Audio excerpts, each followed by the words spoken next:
Marie-Carmen, t'as un succès de dingue ce soir. Non, il y a un truc que j'aimerais vous dire et qui me choque vraiment, en France en général, c'est... j'ai rien dit encore. C'est le fait que la rentrée des classes... Pardon? C'est un spectacle interactif ici, c'est... Chacun y dit, oui, toi, oui. C'est comme ça à Toulouse. Si vous voulez, moi je m'assois, on discute tous, hein.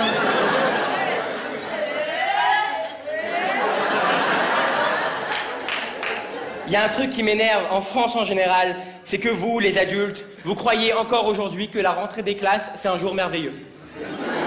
Dans la tête de tous les adultes en France, je sais pas si c'est comme ça ici aussi, hein, mais on croit que la rentrée des classes pour les enfants, c'est un truc génial. Attends, t'es pas content, c'est la rentrée des classes. Mesdames et messieurs, ce soir, j'aimerais vous dire, franchement, la rentrée des classes, vraiment, dans votre esprit, aujourd'hui, ça ressemble à ça.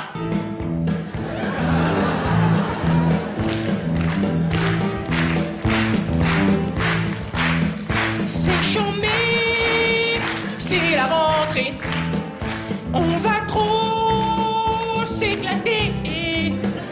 Putain, Gina, t'as tout changé. Je suis électrifié. You better keep up. Tu vas travailler, oui, cette année. Sinon ta mère, elle va te tuer. You better keep up. Tu vas comment bosser, oui, cette année. Wouh!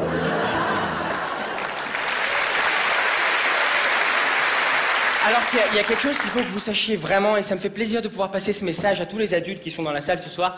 Il faut que vous sachiez qu'aujourd'hui, de nos jours, pensez-le, pensez à vos enfants qui vont bientôt aller à l'école, à vos enfants qui sont à l'école, et à vos enfants qui ont été à l'école dans les 2 dernières années.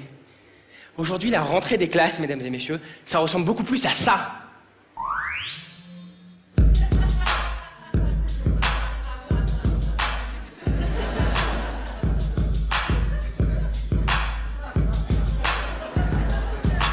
Bordel, quand on passe la grille, c'est la rentrée des classes et des conneries. Pas d'embrouille, man, pas d'hystérie. Donne ton portable si tu veux pas d'ennui. L'école, c'est tout ce que je déteste. J'étais détente au bled dans le Maroc de l'Est. Maintenant j'entre en France, monter mon business de shit pour leur vendre de la merde et leur prendre leur bif. Ah!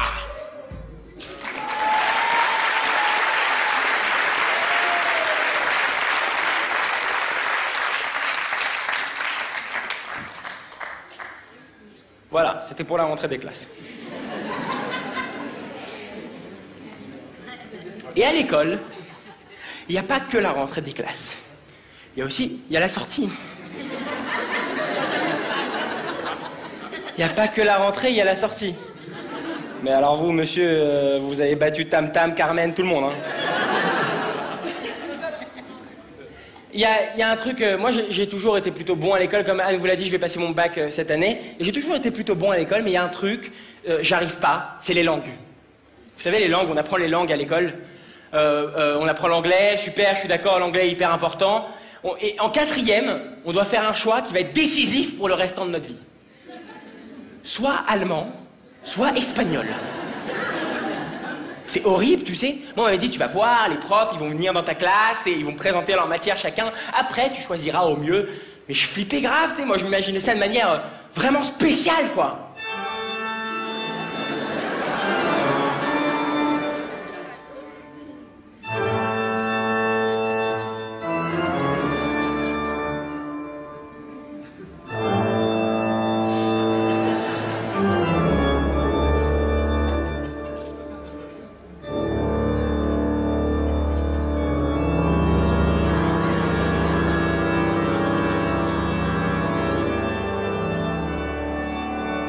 Bonjour.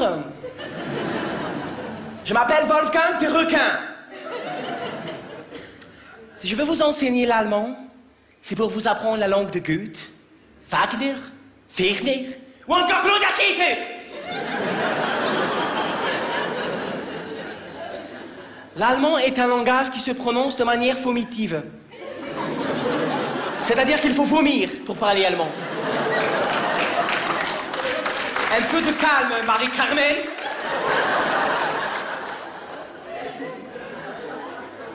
Vas-y, vomis. Mais vomis, te dis-je. Vomis, te dis-je. Je rigole, évidemment, je taquine. Ar.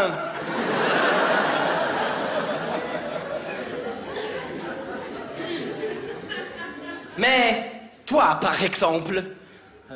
moi? Oui, toi. Viens dire Guten Tag à toute la classe. Guten Tag. Doucement, mon petit Kinder. Si vous voulez apprendre l'allemand, vous devrez vous battre pour l'Allemagne. Vous donner pour l'Allemagne. Vous saignez pour l'Allemagne. Frischenbackenhuten. Forcément, après un prof d'allemand comme ça, je m'imaginais un prof d'espagnol beaucoup plus détente, quoi. Suavemente, bésame, te quiero sentir tus labios besándome otra vez. Suavemente, bésame, te quiero sentir tus labios besándome otra vez. Suave, bésame, suave, bésame, suave, te quiero sentir tus labios besándome otra vez. Suave, bésame, suave, poquito, suave,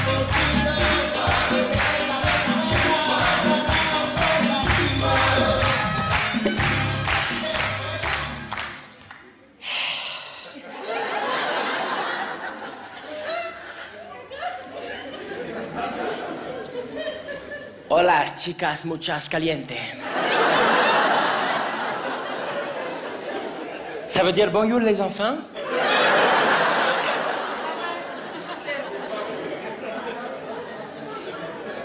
Je sais que c'est pas vrai, il faut pas le dire, putain.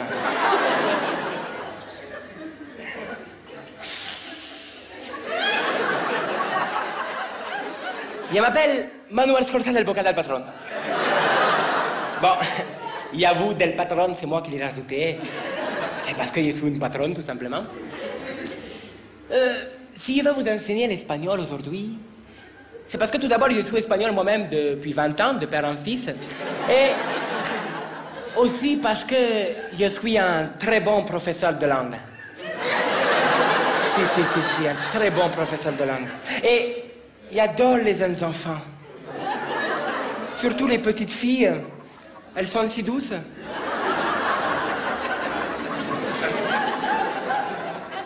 Si vous travaillez bien, je vous offrirai des sucettes soupa soups. Goût paella, si. Mais, dis-moi, toi, par exemple, est-ce que tu as déjà goûté chorizo? Je ne suis pas sûr, hein? En gros, j'avais le choix entre un prof d'allemand psychopathe et un prof d'espagnol pédophile. J'ai choisi espagnol, ne me demandez pas pourquoi. Et mes premiers cours d'espagnol se sont vraiment super bien passés. Je pensais, comme tous les Français, que pour parler espagnol, il fallait prendre les mots en français, rajouter un O à la fin, et c'est bon, je parlais espagnol, tu sais. J'arrivais dans les cours, je faisais « Hey, buongiorno. Au revoir. Comment ça va? » J'ai vite compris que l'espagnol, c'est pas ça du tout. Et donc, j'ai développé une autre technique que j'aime bien appeler la technique du si pero. Je vous explique. Quoi que le prof te demande, tu réponds par si pero. Ça passe toujours. Exemple, le prof vient. Que bien, s'il vous plaît. Un poquito de es posible, ¿vale? Si, pero c'est pas. Ah si. Pero c'est pas seguro, c'est pas. Et moi, je savais déjà que pour le bac en espagnol, j'étais foutu. Hein. Tu sais, je m'imaginais déjà le jour du bac arriver et le mec me dire, ok, vaya a responder a la cuestión a 1, 2 o 3. 1, 2, 3, un pasito par la te Maria. 1, 2, 3, un pasito par là. Et là, je vous assure, il m'a répondu un truc dont je me rappellerai toute ma vie. Si, pero que ça...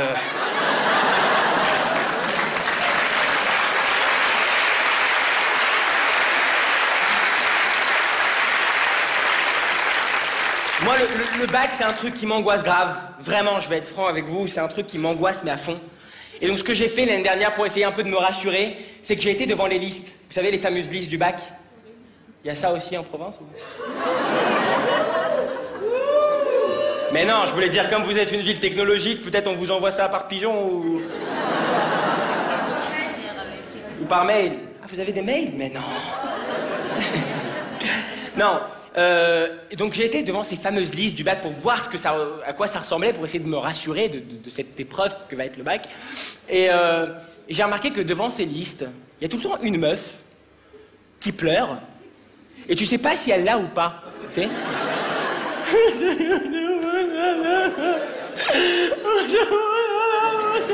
Tu sais, moi j'imagine sa mère de l'autre côté du téléphone. Mais tu l'as ou pas? Je t'en supplie, dis-moi que tu l'as. Je pleure moi aussi. Ça y est. Le bac, c'est un truc qui m'angoisse grave. Et en plus, en ce moment, comme je vais bientôt arriver à la fin de l'école, à la fin du lycée, je me dis, je fais plein de rétrospectives sur ma vie. Et je me dis, quand même, en cinquième, on est venu me voir, moi, on m'a dit, Kev, tu vas voir, cette année, tu vas avoir des cours de techno. Des cours de techno? J'ai kiffé grave. On m'a dit, tu vas voir, Kev, cette année, la cinquième, c'est cours de techno. J'ai dit, mais c'est génial. Moi, je pensais cours de techno. J'allais rentrer dans la salle, j'allais voir ça.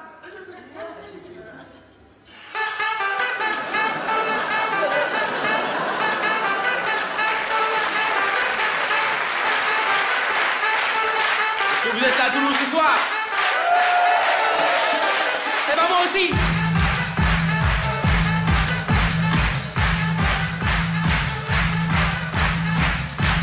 Sortez vos cahiers!